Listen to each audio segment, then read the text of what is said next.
All right, everyone, it's time to talk about Mark Zuckerberg. We talked about Jeff Flake, so now let's talk about basically his boring tech equivalent. Mark Zuckerberg, of course, founder and CEO of Facebook, which fewer and fewer people use, also owns Instagram. A lot of people don't know that that's actually a Zuckerberg service.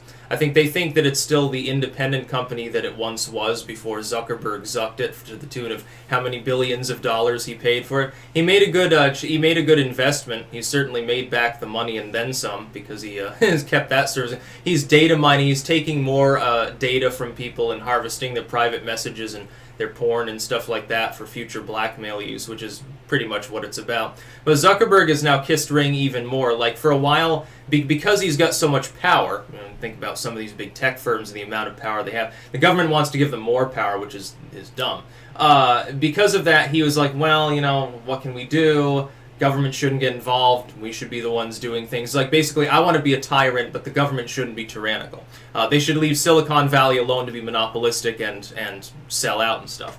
Now he's saying a different tune. Now he's saying, oh yeah, maybe government should get involved more. Yeah, we need like a more European-style system where government can directly intervene on our own platforms, publishers' platforms, whatever, because of election security, basically. Election security and to make sure that information is true. So in other words, like, memes and satire and stuff like that, that's all Russian hacks and stuff like that. You're not allowed to have any fun, and the era of fun stuff on Facebook has been over for a while, so it's not a huge surprise. And the thing is, people like that, they just take the internet too seriously. It's like for a while, they treated the internet as a funny joke and didn't take it seriously enough. People who did that early on, they lost out potentially a lot of money too because they were missing out on the possible significance of e-commerce and branding, among other things. Now you get to the point where they take it too seriously and they're like, oh my god, the fact that some Russian bots bought the Facebook post is going to swing a U.S. election. Do you realize how much money alone it would take to swing even like a local election?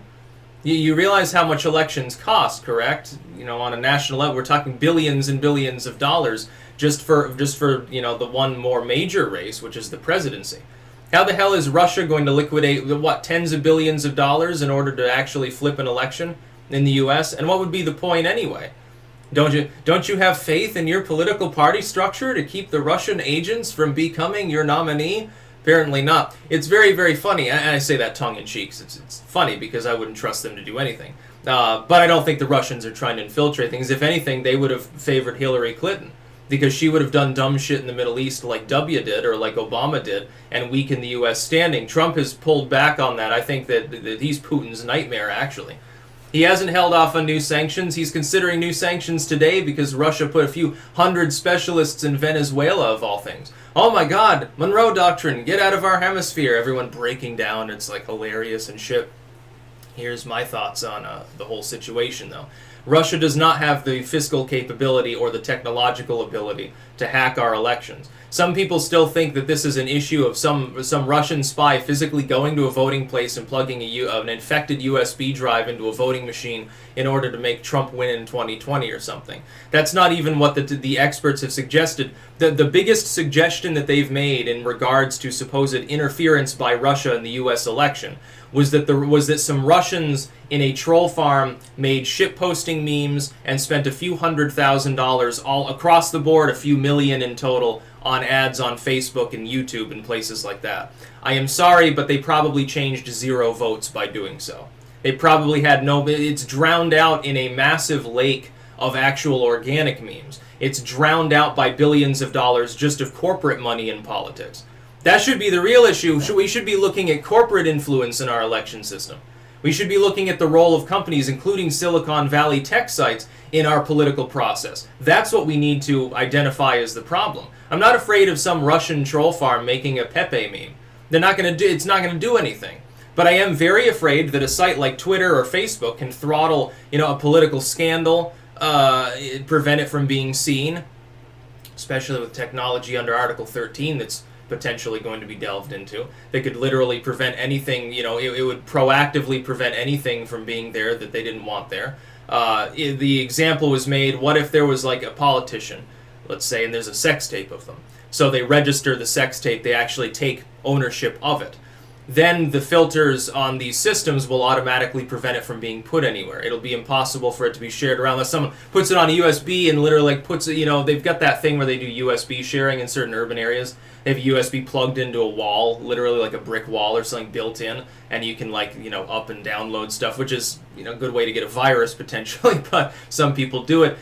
You'd have to have something like that. It would be literally like the USSR's black market books that were like hand copied, or their real bad rip-off sort of cassettes towards the end of the Soviet Union, like for Depeche Mode and Iron Maiden and stuff like that was censored, that was banned.